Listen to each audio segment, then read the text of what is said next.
In 5, 4, 3, 2, 1. Apa kabar bro? Alhamdulillah, bi khair. Akhi. Anyway nih, kita nih kepengen Gimana bahas puasa lo?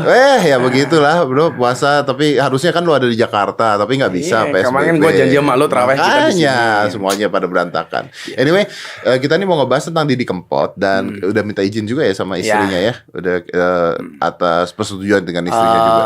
Saya pengen kemudian kisah hidup beliau ini menginspirasi semua orang. Betul. Dengan apa namanya, cara yang tepat. Dengan cara yang tepat. Banyak hal lah yang bisa kita bicarakan karena beliau memang inspirator. Tapi yang pertama dulu bro, ini yang heboh di mana-mana. Agama beliau itu apa? Beliau sejak 1997 sudah Islam. 1997 sudah Islam. Karena menikah. Karena namanya kalau nggak salah Donasius. Donasius ya. Dionisius. Nah, itu sekarang KTP beliau itu di Surakarta. Surakarta, dan beliau sudah mualaf. Dan mohon maaf saya klarifikasi. Foto yang beredar yang beliau di dalam peti, ada foto beliau itu peti. hoax. Coba di zoom, itu bukan wajah beliau. Dari pulang dari rumah sakit, disolatkan sampai berangkat ke pemakaman dilakukan secara Islam. Jadi itu hoax. Itu hoax. Gila, kenapa ada orang bikin hoax? Maka saya kemudian begini. Kenapa kemarin saya posting? Saya harus mengatakan dengan tegas bahwa beliau Muslim. Inilah kelemahan orang plus 62. Orang mati ribut yang diributin soal agama. Soal agama. Padahal agama beliau jelas gitu loh. Agama beliau jelas. Kan kasihan keluarganya. Bahwa kemudian beliau beragama itu kemudian diramaikan di medsos. Beliau Muslim. Dan beberapa kali pengajian di pondok dan sering beberapa kali manggung sama saya di pondok. Ya itu dia, makanya begini kan, maksud gua gini, oke, beliau Muslim ya, alhamdulillah. Dan beliau puasa. Dan beliau puasa. Nah, gini, seandainya misalnya beliau tuh non Muslim juga harusnya yang ketika meninggal, udahlah jangan ngebahas itu dulu, bahas. Ya, nah, kita doakan yang terbaik lah gitu. Iya. Kenapa kemudian kita malah ribut ini di grup WA, di Facebook, Instagram, alamak gitu. Gak kasihan. Maka saya cuma bilang tolong doa terbaik untuk beliau. Ya. Lu kenal banget kan ya? Kenal pakai banget itu loh. Bahkan di beberapa tempat kalau saya kadang-kadang turun dari pesawat, lupa kalau saya Gus Miftah masih di Kempot. Ya Allah itu loh. Ya karena memang kita dekat itu. Karena kita sering manggung. Saya tahu sejarahnya beliau. Dan beberapa pas di Ponorogo yang ramai banget itu, dia kan bilang, "Terima kasih ya Gus, saya sekarang bisa kembaliin gini gara-gara doanya Gus Miftah." Beliau yang mengatakan. Itu karena waktu itu pas rame-ramenya kita itu, dia telepon, "Gus, saya tuh sering lihat YouTube-nya Gus loh. Mbok saya didoakan ikut-ikutan viral." Itu 1 atau 2 bulan sebelum beliau betul-betul hit lagi.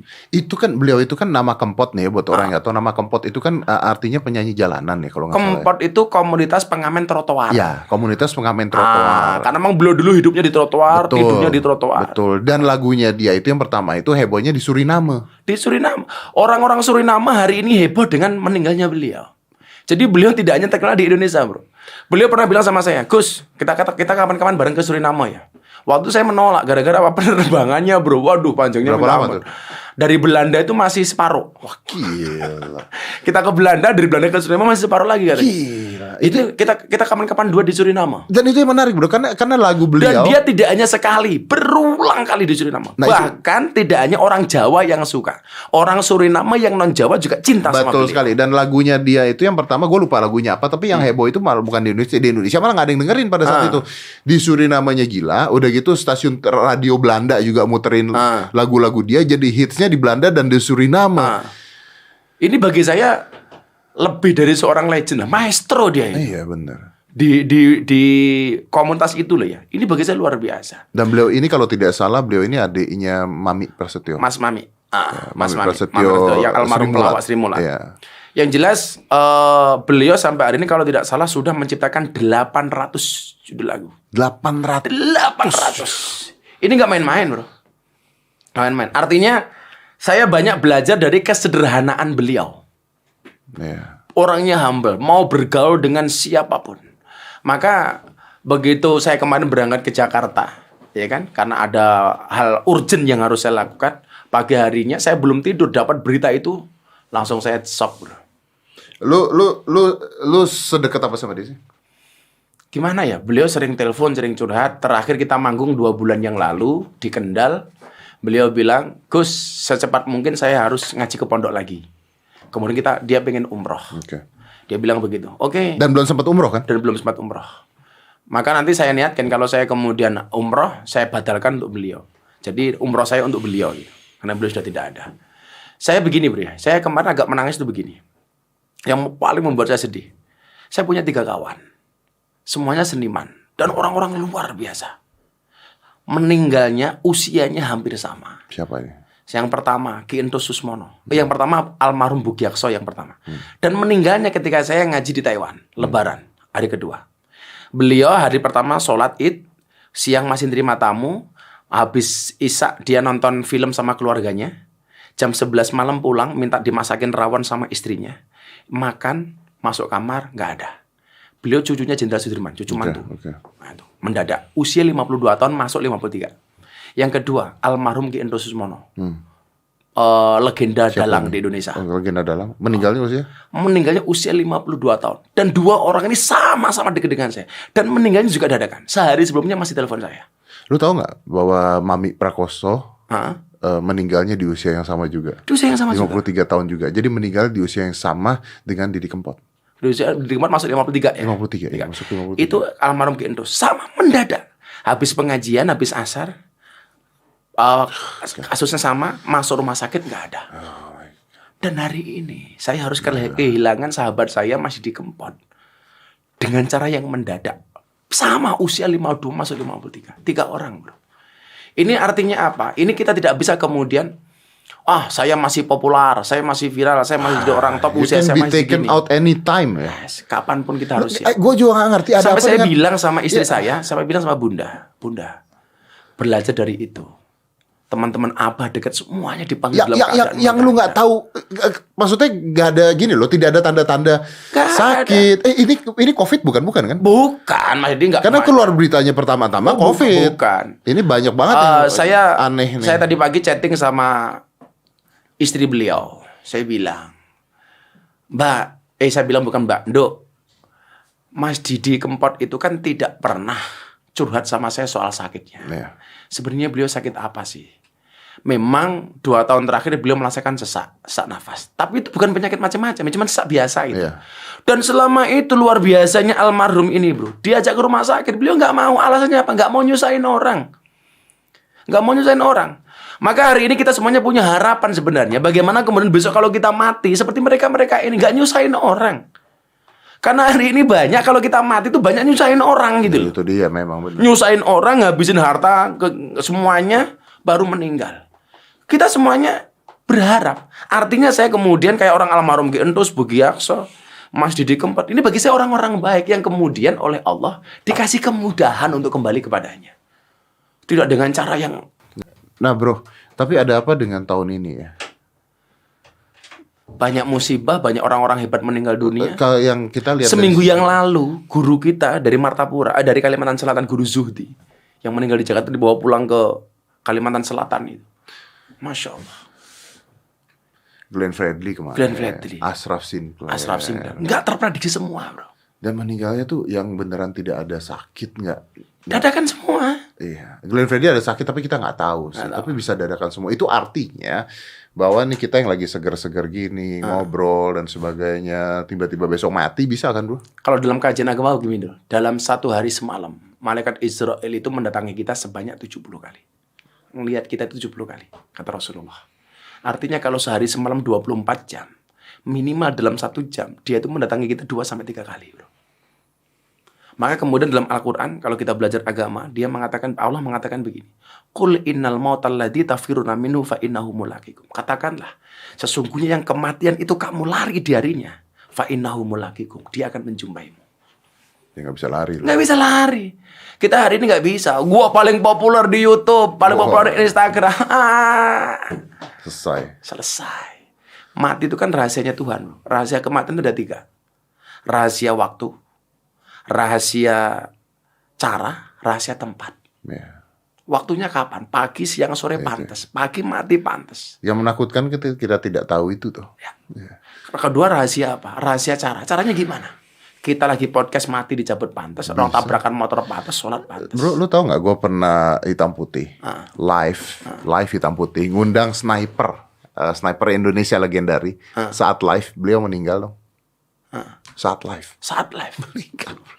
Meninggal jantung bro saat live itu udah jadi nggak bisa tahu kapanpun anytime. Tapi nih yang gue mau tahu nih, kita nggak tahu, kadang-kadang bisa jadi lagi ngedit video kita mati bisa.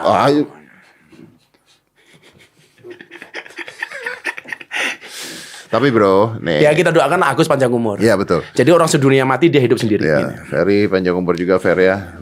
Ntar nggak nge-switch kamera pusing gue. Tapi begini bro, gue mendengarkan kabar benar bahwa Didi Petet itu adalah Didi Petet juga udah meninggal ya. Iya, Didi Kempot itu bekerjanya terlalu capek. Ada orang yang ngomong, ada produser kemarin yang ngomong sama gue, Mas tahu nggak, Didi Kempot ini sama seperti Olga, orangnya nggak enakan. Nggak bisa nolak. Ya, jadi kalau misalnya, ayolah Mas kesini, dia lakuin. Ayo Mas, dia tidak melihat fisik dan itu mirip lu. Ya makanya. Iya nggak, gue pernah ngomong nggak sama lu? Iya, lu sampai bilang kantong mata lu gue coba dilihat. Iya tuh. Hitam loh dia tuh, gila ini orang. Makanya kita sekarang begini, ini pelajaran tidak hanya untuk kita ya, untuk semuanya. Ketika orang punya kesempatan untuk bisa membahagiakan orang lain dengan aksi kita, dengan penampilan kita, ternyata jangan sampai kita diatur oleh jadwal. Dan kita harus mikirin diri kita juga. Iya, dan kita yang ngatur jadwal, bukan jadwal yang ngatur kita. Iya. Artinya memang bukan kok kemudian Mas Didi Kempot itu minta apa ya, tapi memang dia nggak enakan. Nggak enakan. Dan sekarang perusahaan manapun kalau belum undang Didi Kempot itu nggak keren bro. Lo yang gue sedih tau apa? Yang gue sedih banget adalah Didi Kempot tuh udah mau kesini bro. Udah mau podcast sama lu? Udah. Terus kenapa PSBB? Oh pantas di komen-komen Instagram kita kan belum sempat podcast sama Mas Didi Corbuzier. Iya. Udah mau kesini, udah janjian kesini. Kenapa PSBB? Ya udah dong, akhirnya kan nggak bisa ya karena beliau di luar kota juga ya, terus istirahat juga. Begitu gue dengar kabar, itu yang gue seselin. Gue bahkan belum pernah, gue ketemu dia udah pernah sekali dua kali lah pada saat show lah, ada show gitu. Tapi maksudnya gue belum pernah ngobrol sama dia yang bener-bener ngobrol tuh belum pernah. Dan akhirnya orangnya meninggal. It is something really wrong dengan tahun 2020 ini. Dan di tahun-tahun terakhir beliau sangat semangat ketika berbicara keagamaan. Oh ya? Nah ini gak ada yang tahu bro. Bahkan beliau itu pengen duet dengan Habib Syekh, menyanyikan lagu-lagu Islami. Pengen dekat dengan tokoh-tokoh besar, tokoh-tokoh ulama-ulama, kiai-kiai. Dan beliau pernah membuatkan lagu untuk NU judulnya Islam Nusantara. Wow. Ini di musim kayak gini, selain terakhir kemarin Ojo Mudik itu, Ojo Balik itu, dia udah bikin lagu lagi. Loro Teko Tombolungo baru mau rilis. Begitu produktifnya seorang. Dan lu tau gak ya yang menarik dari dia apa bro?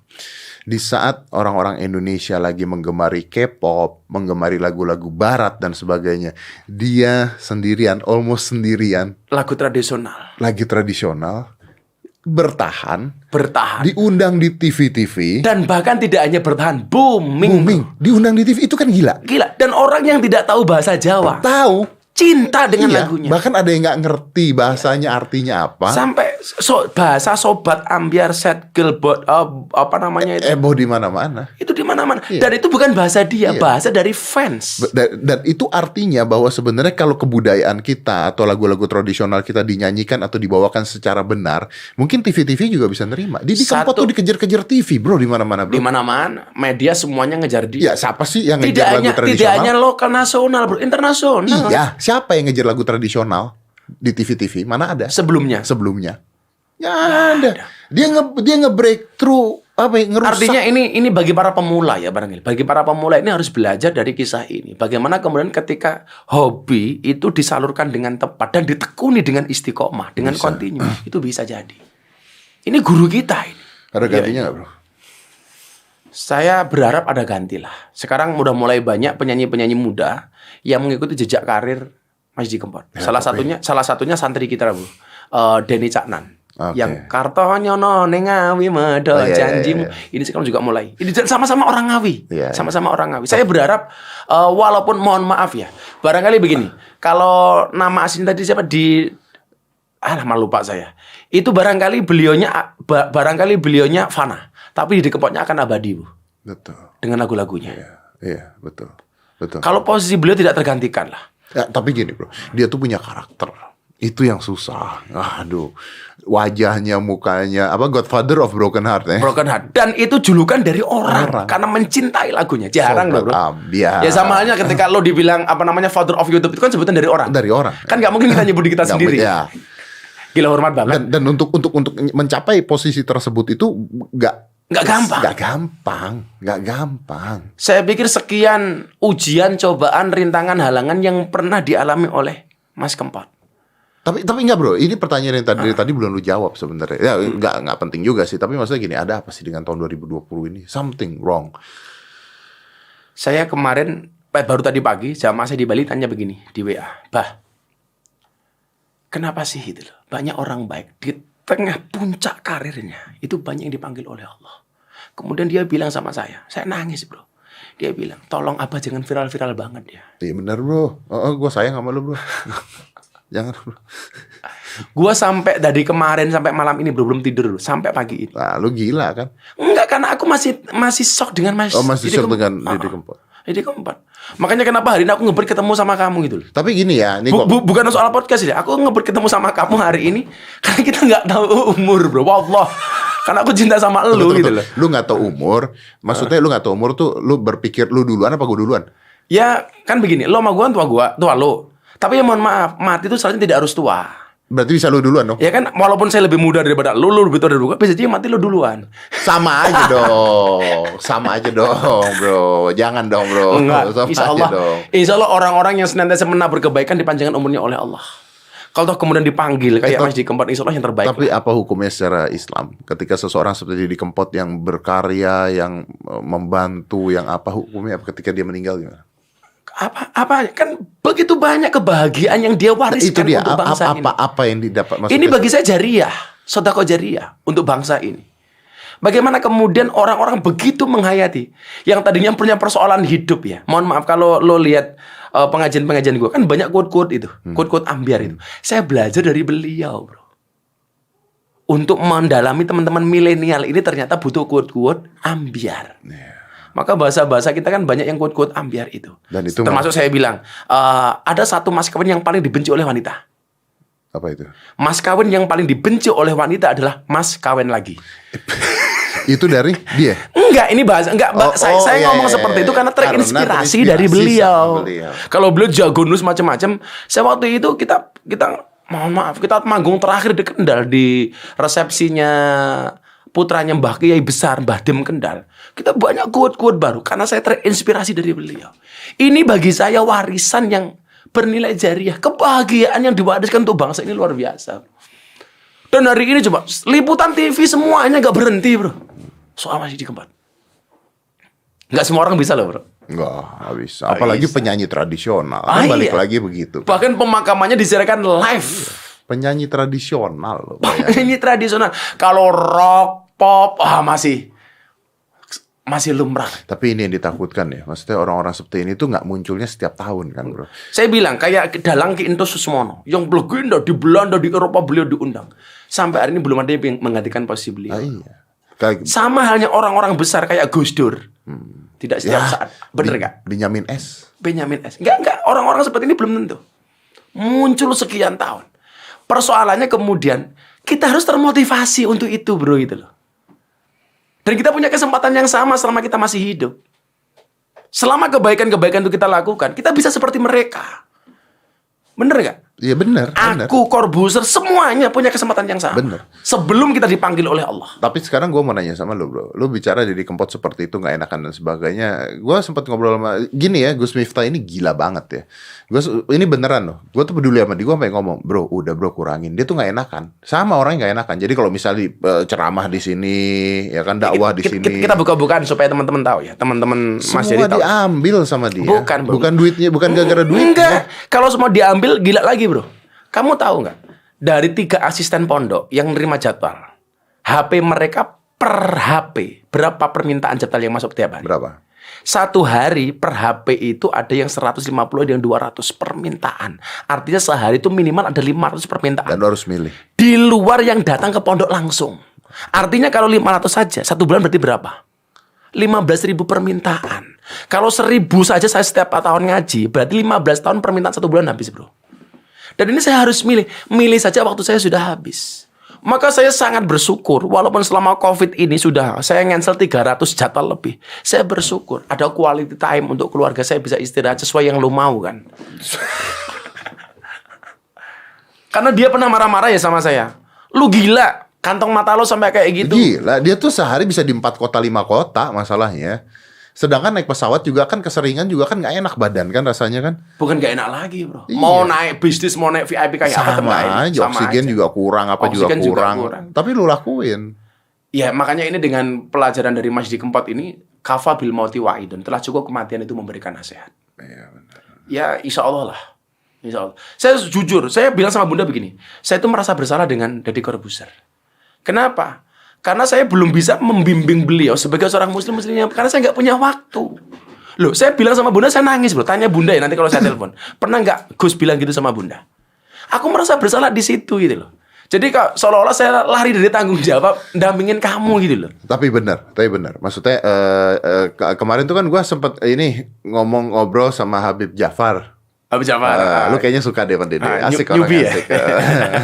Dia kan ngomong bahwa ketika seorang mualaf itu ya harus didampingi gitu kan intinya kan. Harus. Iya, dan gua kan milih lu gitu kan. Gua pingin lu gitu. Artinya kan. lu mau nyalain gua kan? Iya, karena kan cocok-cocokan dong, Bro. Ustadz tuh kan cocok-cocokan, Bro. Iya. Iya kan? Artinya ya semua ustadz itu baik. Baik. Tapi kan hati tidak bisa diingkari. Oh iya, semua guru juga baik. Semua tapi guru kan baik. ada guru favorit. Dan gua pernah bilang sama lu, nggak usah banding-bandingin ustadz. Iya. Dengan siapapun kita boleh belajar. Boleh. Jadi salah kalau orang mengatakan, wow, Deddy Corbuzier dikup sama Miftah. Deddy itu lebih cerdas daripada gua, bos. Gua nggak dikup sama dia. Gua nyuruh-nyuruh dia datang ke sini. PSBB tidak bisa datang, ya kan? Padahal kita rencanain malam puasa pertama kita tarawih bareng. Kita bukannya ada acara satu lagi cancel ya? Iya, di Trenggalek. Trenggalek ya? Trenggalek, acara off air kita. Iya Di ya. Trenggalek. Sama Pak Bupati. Kemarin ulang tahun beliaunya pas acara kita. Ucapan ulang tahun sama Bupati sana. Iya. Bupati Ipin selamat ulang tahun yang kemarin sore nggak bisa datang. Maaf tidak bisa datang. Bukan maaf tidak bisa datang. Karena keadaan. Memang tidak ada yang bisa datang. Tapi ya gitu Pak Bupati, walaupun nggak datang ya bolehlah ditransfer. Ya lumayan ya. Lumayan. Ya untuk rakyat di sana maksudnya. Tapi gini deh, terakhir nih bro. Lu akan mengurangi jadwal lu gak sih nanti? Insya Allah saya belajar dari almarhum Ki Endos, almarhum Bu Giakso, dan sahabat saya Mas Didi Kempot. Saya akan mengurangi jadwal. Artinya mengurangi jadwal, saya akan tambah waktu ngaji di pondok sama anak-anak santri. Iyalah, mereka juga butuh ya. Ntar kapan-kapan gue yang kesana aja lah. Gue belajar sama lu di sana aja lah. Lu kan kurang ajar banget itu loh. Suruh datang susah banget. Jadwal lu ternyata juga gila. Ini yang lain istirahat lu masih kerja juga. Kan masalahnya gini bro, ini yang kesian rakyat-rakyat ya, work from home. Buat gue work from home gak ada masalah. Gak ada masalah. Tapi sih. kan buat orang-orang gini, lu aja deh bro, lu kan off air kan, banyak kan off air. Lu penyanyi band, gimana ceritanya? Ya, mau ngeluh juga gak enak katanya artis. Bener gak? Mau ngeluh katanya, wah artis kok ngeluh, hidupnya aja cetar. Kenapa ngeluh? Padahal ini mohon maaf, PSBB ini, Corona ini tidak mengenal profesi, semuanya kena. Orang baik, orang jahat. Makanya kemarin kenapa gua minta tolong lu untuk posting supaya donasi kepada kiai-kiai kampung. Mereka itu juga kena. Walaupun mereka nggak teriak karena mereka menjaga kehormatan mereka untuk tidak minta-minta kepada siapapun. Tidak teriak tapi terasa kan. Tidak teriak tapi terasa. Diam bukan berarti tidak butuh. Bener nggak? Bener. Makanya ya udahlah kita belajar dari Masjid Kempot legenda kita ini, kita doakan. Cuman gue nggak suka tuh posting video itu. Yang mana? Video itu. Kenapa nggak gue yang ngomong sih? Kenapa gue harus taruh muka lu ada di Instagram gue sih? Ya, dan sekarang udah nggak ngaruh, nggak nambah follower gitu loh. Udah abis. Karena udah habis. Tapi bener, itu kemarin lu Mbak Inul yang secara sukarela membantu kita itu doa-doa dari dia luar biasa. Terima kasih Mas Didi. Tapi terkumpul nggak berapa lu? Sampai hari ini sih udah di atas 100 juta insya Allah. Lumayan lah. Lumayan lah untuk kado lebaran. Iya lumayan lah. Lumayan lah. Ada 100 sampai 150 juta lah. Itu semuanya pure kita berikan kepada teman-teman di kampung-kampung itu. Makanya hal-hal seperti ini harus kita perbanyak per hari ini. Karena kita nggak tahu umur kita sampai kapan. Betul.